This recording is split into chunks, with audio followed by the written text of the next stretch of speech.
नमस्कार। आज आमे टिके देखिबा उत्तर ओडिसा रे जो बन्या परिस्थिति चलीछि से विषय रे माने बंगोपसागर रे जो लघुचाप हेला सेइथि पई प्रबल वर्षा आ ए बन्या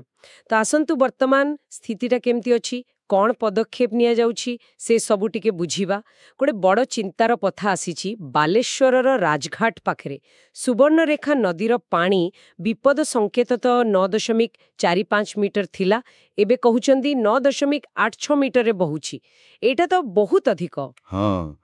निश्चय एटा बहुत गंभीर कथा आउ पाणीपाग विभाग भी कहूची ए वर्षा माने लघुचाप प्रभाव रे एमटी जुलाई 5 तारिख जाए लागी रही पारे किछि जिल्ला पाई तो एमती रेड आउ ऑरेंज अलर्ट भी दिया जाइछि। अच्छा हाँ आउ खाली सुवर्णरेखा नुए बुढ़ाबड़ंग जड़का नदी भी पूरा फुलुछि एबे माने लघुचापर प्रभाव बेस अधिक अछि। ताहले तो लोकंको परे एहारो सीधा प्रभाव पडुथवा निश्चय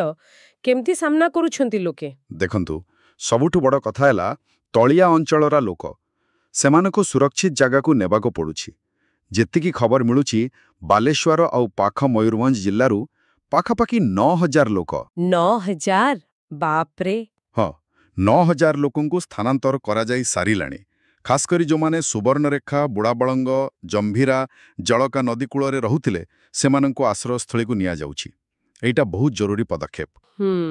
एते लोकंकु स्थानांतर करबा तो सहज काम नुहे सेमानंकर रहिबा खाइबा पई किछि व्यवस्था हाँ सरकार तो सेति पई पूरा लागि पडिछंती ओ ड्राफ्ट टीम अछि। ओ ड्राफ्ट माने ओडिसा विपर्जय हाँ Odisha disaster rapid action force आउ अग्निशम सेवा भी अछंती जो ब्लॉक सबु बेसी प्रभावित सेठी प्राय 8टा बन्या आश्रय शिविर खोला जाइछि। अच्छा आउ सेठी खाइबा पीबा व्यवस्था हाँ सेठी लोकंकु रंधा खाद्य दिया जाउछि रहिबा पई जागा पीबा पानी आउ जहा साधारण स्वास्थ्य सेवा दरकार से सबुर व्यवस्था करा जाइछि। एपड़की उपमुख्यमंत्री निजे जाइथिले आकाश मार्गरु पूरा स्थिति देखिछंती। तापरे जणा पड़िछि बालेश्वर 6टा ब्लॉक अछि भोगराई बालियापाड़ा बस्ता जलेश्वर बालेश्वर सदर आउ रेमुणा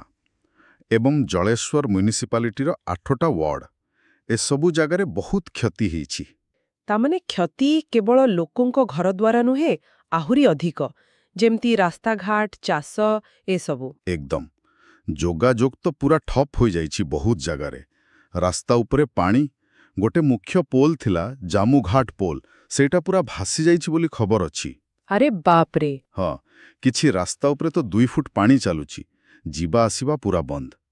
आउ चाष कथा तो न कहिले भलो बहुत फसल नष्ट होइछि आगो भी आकस्मिक बन्या होई पारे किमा समुद्र अशांत रही पारे बोली आशंका अछि। तेबे एते बड़ अंचल रे एसबुकु संभाळिबा पई मिलिमिसि के किछि काम हेउछि कि माने सरकारी स्तर रे समन्वय हाँ सेटा निहाती जरूरी आउ सेति पई चेष्टा भी चलीछि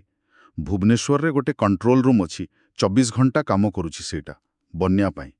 बड़ बड़ ऑफिसर माने भी बालेश्वर रे अछंती पूरा नजर रखिछंती जिल्लापाल निजे सबु उद्धार काम रिलीफ काम देखुचंती आउ गोटे बड़ कथा कोन कहूछु कोन सुवर्णरेखार ऊपर मुंडरे जो डैम अछि सेठू पानी छड़ा जिबा कथा सेटा परिचालना पई पड़ोसी राज्य माने झारखंड सहित कथावार्ता चलीछि। अच्छा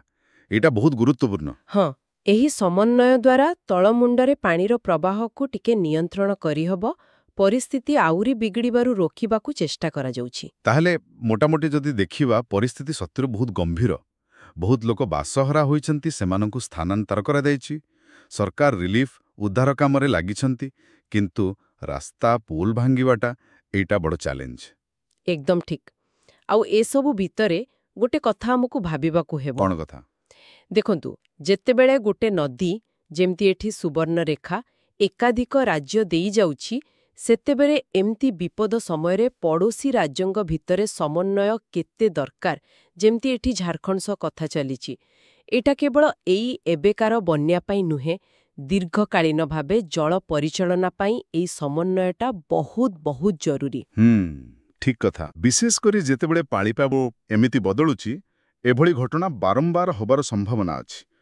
सेतेबेले उपरमुंडा और तळमुंड राज्य मिसी काम कले जाई हजार हजार लोकंक जीवन बंची पारिबे।